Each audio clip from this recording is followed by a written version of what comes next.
नमस्कार मित्रों, मैं हूं श्री नारायण तिवारी और आप देख रहे हैं नेशनल न्यूज। मित्रों, आज फिर हम दिल्ली के मुख्यमंत्री अरविंद केजरीवाल पर चर्चा करने जा रहे हैं। अरविंद केजरीवाल एक चुने हुए, दोबारा चुनकर आए, अच्छे बहुमत से आए मुख्यमंत्री हैं। उनको तो अब चाहिए था कि ऐसा कुछ काम करते जिससे उनकी प्रतिष्ठा न केवल दिल्ली में बल्कि समूचे भारत में फैल जाती, स्थापित हो जाती। लेकिन वो अपनी राजनीति चमकाने के चक्कर में ऐसा कुछ कर ही जाते हैं जिससे प्रतिष्ठा बढ़ने के बजाय जगहसाई अधिक होती है।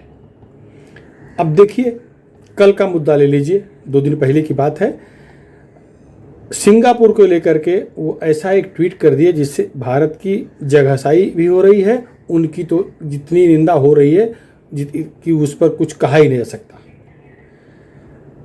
वैसे उनका बयान भारत का बयान हो ही नहीं सकता। वो एक छोटे से राज्य दिल्ली के मुख्यमंत्री हैं, लेकिन उन्होंने अपनी सीमा को लांघते हुए विदेशी मामलों पर बयान दिया। वो बयान ये था कि वो सिंगापुर वेरिएंट का नाम लेकर के सिंगापुर वेरिएंट के बहाने भारत को बदनाम करने की कोशिश कर गए।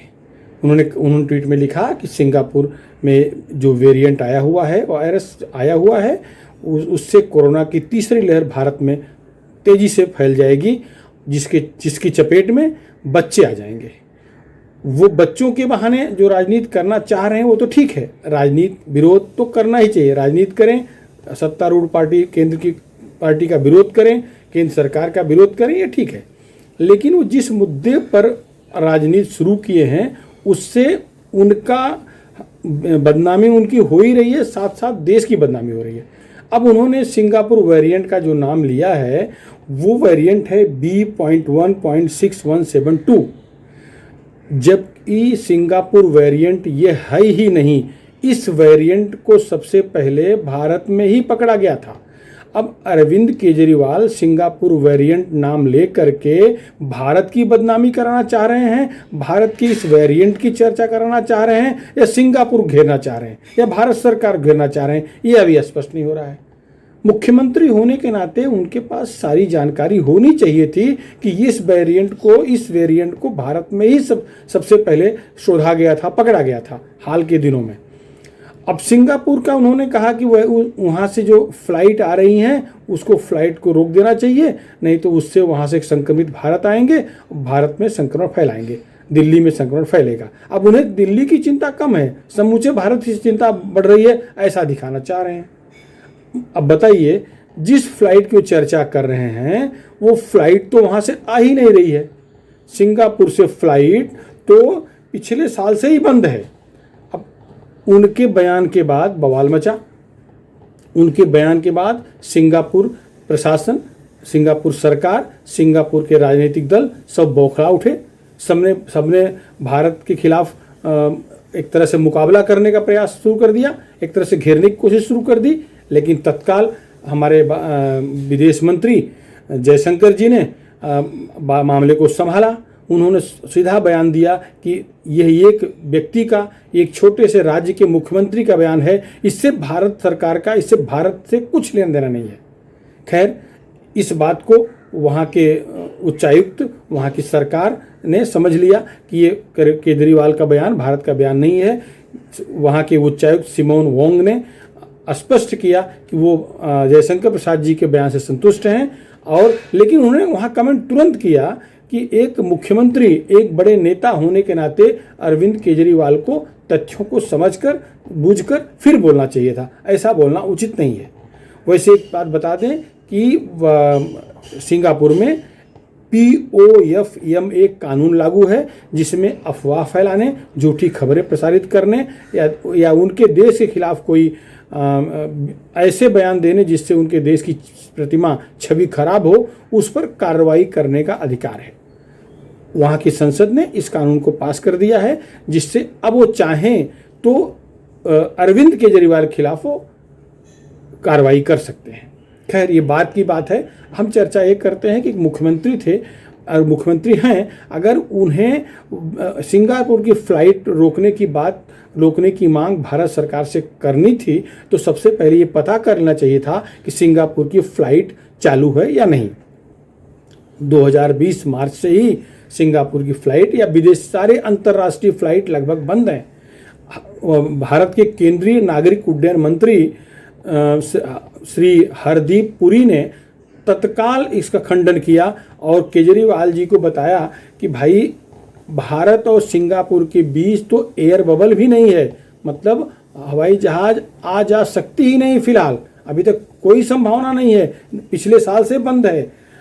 तो अगर फ्लाइट बंद है तो फ्लाइट कहाँ से आ रही है, संक्रमण कैसे आएगा? तो मतलब ये हुआ कि अरविंद केजरीवाल ये भी नहीं जान पा रहे हैं, मुख्यमंत्री होने के नाते उनके पास ये भी सूचना नहीं है कि कहाँ कहाँ से फ्लाइट आ रही, कहाँ कहाँ से नहीं आ रही है। जैसा कि पुरी जी ने बताया, स्पष्ट किया कि जो भी विमान विदेश से आ रहे हैं वो भारत सरकार की योजना के तहत, भारत सरकार जो अपने लोग हैं विदेशों में फंसे हुए उनको अपने घर लाने के लिए अपनी योजना के तहत विमान अपना भेज कर ला रहे हैं। कोई भी विदेशी विमान नहीं आ रहा है भारत की धरती पर, कोरोना काल से ही बंद है। तो अब वो विमान कैसे बंद हो जिसकी मांग अरविंद केजरीवाल कर रहे हैं। दरअसल अरविंद केजरीवाल को खबरों में बने रहने का एक बहुत बड़ा, प्रचार में बने रहने का एक बहुत ख्वाब उनकी रहती है, हमेशा वो खबरों में बने रहना चाहते हैं। ये जो ट्वीट उनका है ये उसी का एक अंग है, क्योंकि इधर दिल्ली में जिस तरह से कोरोना के संक्रमण के चलते मौतें हो रही हैं, जिस तरह से कोरोना संक्रमण चलते ऑक्सीजन नहीं मिल रहे हैं, लोग ऑक्सीजन के अभाव मर रहे हैं, उससे कोर्ट भी दिल्ली सरकार से नाराज़ है, भारत सरकार तो नाराज़ है ही। तो उससे ध्यान भटकाने के लिए अरविंद केजरीवाल ने एक सोची समझी चाल चली है। यह चाल प्रचार में तो उन्हें बनाएगी ही, उनकी निंदा होगी, जगहसाई होगी, लेकिन लोगों का ध्यान तो भटक जाएगा। ऑक्सीजन से मरे लोगों, ऑक्सीजन से मरे रोगियों पर जो चर्चा हो रही है, दवाइयाँ न मिलने के कारण जो लोग मरे हैं, अस्पताल में न भर्ती होने के कारण जो लोग मरे हैं, उस पर जिस तरह की चर्चा हो रही है, उस चर्चा पर एक तरह से विराम तो लग ही जाएगा। तो अरविंद केजरीवाल की जो नीति, चाल, जो षड्यंत्र था, वो कहीं न कहीं सफल होता दिख रहा है। अब चर्चा उनके सिंगापुर को लेकर शुरू हो गई है। सिंगापुर पर बयान दिया जा रहा है। उनके उप मुख्यमंत्री सिसोदिया, उनके स्वास्थ्य मंत्री सत्येंद्र जैन, ये सब आकर के उनका पक्ष ले रहे हैं। ये सब यही कहना चाह रहे हैं कि भारत सरकार हमारे बच्चों को बचाए, भारत सरकार हमारे बच्चों को बचाए। अरे भाई, आप बूढ़ों को तो बचा ही नहीं सके, बड़ों को तो बचा ही नहीं सके, सारी सुविधाएं केंद्र सरकार ने मुहैया कराया तो भी आप नहीं बचा सके, तो आप बच्चों की चिंता क्यों कर रहे हो? बच्चों की चिंता वो करेंगे जिनके ऊपर जिम्मेदारी है। जब आप कुछ नहीं कर सकते तो इसकी चिंता क्यों कर रहे हो? बच्चों को बचाइए, ये वेरिएंट आएगा, बच्चे बीमार हो जाएंगे। अरे अपनी व्यवस्था करिए, अपना प्रबंध करिए, अपने क्षेत्र में बच्चों के लिए अस्पतालों का निर्माण करिए। जब आपको मालूम है कि तीसरी लहर आएगी, बच्चे प्रभावित होंगे, तो फिर तैयारी करना चाहिए। नौटंकी क्यों कर रहे हो? नौटंकी केवल प्रचार के लिए कर रहे हो? नौटंकी तो अब जनता जान चुकी है, 2 बार जनता गलती कर चुकी है दिल्ली की, फुकट पानी फुकट बिजली के चक्कर में सत्ता दे करके। तीसरी गलती शायद ही जनता करे। अब कितना भी फुकट दोगे, जनता समझ गई है काम करने नहीं आता, केवल विरोध करने आता आपको। अब बताइए, ऑक्सीजन निर्माण के लिए पैसा केंद्र सरकार दे रही है, ऑक्सीजन प्लांटों को बनाने के लिए, वो भी नहीं कर पाए। आपको ऑक्सीजन अलॉट हो गया, डिस्ट्रीब्यूट नहीं कर पा रहे हो, कमी आपकी है, आप वो काम करने आता ही नहीं है। आपके विधायक, आपके पार्षद 100, 200, 500, 600 ऑक्सीजन के सिलेंडर लाके घरों में रखे हुए हैं, अपने गोदाम में रखे हुए हैं, आप उन पर नियंत्रण नहीं पा रहे हो, कालाबाजारी हो रही है, जनता मर रही है, ये सब जान चुके हैं। तो आप लोगों का ध्यान भटकाने के लिए यदि इस तरह के मुद्दे लाओगे जिससे वैश्विक स्तर पर भारत की बदनामी होगी, तो शायद ही जनता बर्दाश्त करेगी। आप ख्वाब देख रहे हो देश पे राज करने का और एक गांव गली संभाल ही नहीं पा रहे हो, ये बहुत हो गया, लोग जान चुके हैं। अब मुश्किल है आपको दोबारा कहीं सत्ता में लौटना।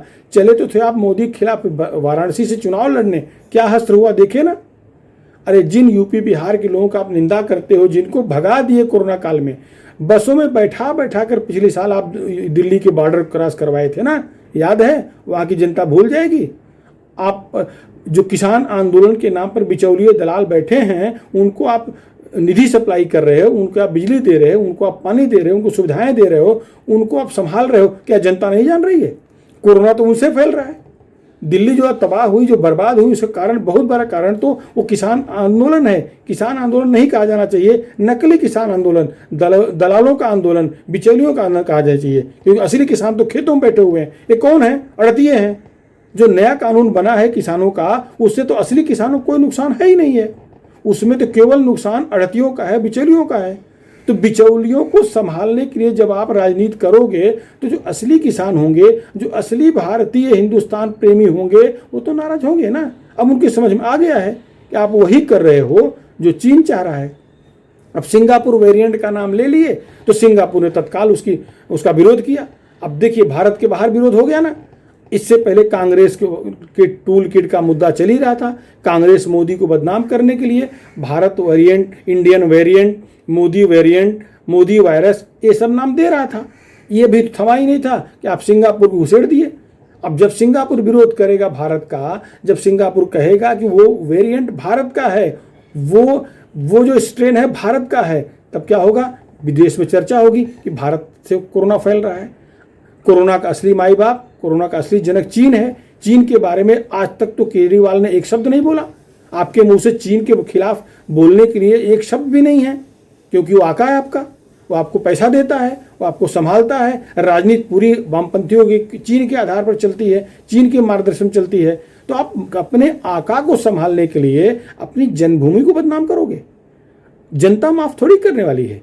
कुछ भी कर लो, जनता पहचान गई है। अब आपका समय पूरा हो चुका है। अब लोग ये नहीं मानेंगे, अब ये लोग नहीं मानेंगे कि अरविंद केजरीवाल बेचारा है, खांसते हुए मफलर लिए, पैंट शर्ट बिना किए हुए पैंट पहने, चप्पल पहन निकल देंगे। ये ढोंग है, ये नौटंकी है। जनता जान गई है, ये आपकी नकल जनता जान गई है। कभी चुनाव के दौरान थप्पड़ खिलवा के, प्रायोजित थप्पड़ कांड करवा के सहानुभूति बटोरोगे, कभी खांसते हुए सहानुभूति बटोरोगे। अब ये सहानुभूति का मौका जनता दोबारा नहीं देने वाली है। जनता समझ चुकी है। अब आप सावधान हो जाओ कि भारत की बदनामी मत करो। ऐसा ना हो कि भारत इतना उग्र हो जाए कि आपको दिल्ली में न बैठने दे। अब तो ऐसा कई बार लग रहा है, जिस तरह से पहले दिल्ली सरकार का मतलब होता था भारत सरकार। जब भी कहीं, हम पत्रकारिता में 30-35 साल हो गए मुझे, इससे पहले हमेशा हम लोग लिखते आए थे कि दिल्ली सरकार ने फैसला किया, राज्य सरकारों पर अन्याय हुआ, या राज्य सरकारों की मांगों को दिल्ली सरकार नहीं माना। तब दिल्ली सरकार मतलब भारत सरकार लोग मानते थे। अब दिल्ली सरकार मतलब है गली कूचे की सरकार, 1.5-2 करोड़ की आबादी वाली सरकार। अरे वहाँ तो सरकार की आवश्यकता ही नहीं है। वहाँ तो 3 नगर निगम हैं, वो अपने आप काम कर सकते हैं। जब आपको कुछ करना ही नहीं आता, कुछ कर ही नहीं रहे हो, या तो भारत सरकार करे या नगर निगम करे, तो फिर आपके विधायकों पर खर्चा जनता क्यों करे? विधायकों को पेमेंट देना, सुविधाएं देना, मंत्रियों को पेमेंट देना, प्रशासनिक खर्च करना, ये सब तो जनता के टैक्स से ही आ रहा है ना। तो जनता के पैसे की बर्बादी क्यों हो? बर्खास्त कर देनी चाहिए दिल्ली सरकार को। दिल्ली सरकार की कोई आवश्यकता ही नहीं है, इसको सीधा केंद्र शासित राज्य होना चाहिए। वैसे भी आपके पास कोई बहुत पावर नहीं है। एक षड्यंत्र करने का, कुप्रचार करने का ये मुद्दा निकाल दिया जाए तो बाकी आप कुछ कर नहीं सकते। सारे पावर तो उपराज्यपाल के पास हैं। वैसे भी पुलिस आपके पास नहीं है। क्या कर रहे हो? क्यों खर्चा करे जनता आप पर? केवल बिजली पानी। अब आपकी नौटंकी जनता पहचान चुकी है। अरविंद केजरीवाल जी, वो आम आदमी पार्टी के लोग, समझ जाइए, भारत की बदनामी करना छोड़िए, वरना जनता नहीं माफ करेगी। मित्रों, आज फिलहाल इतना ही। अगली मुलाकात अगले वीडियो में। तब तक के लिए नमस्कार, धन्यवाद।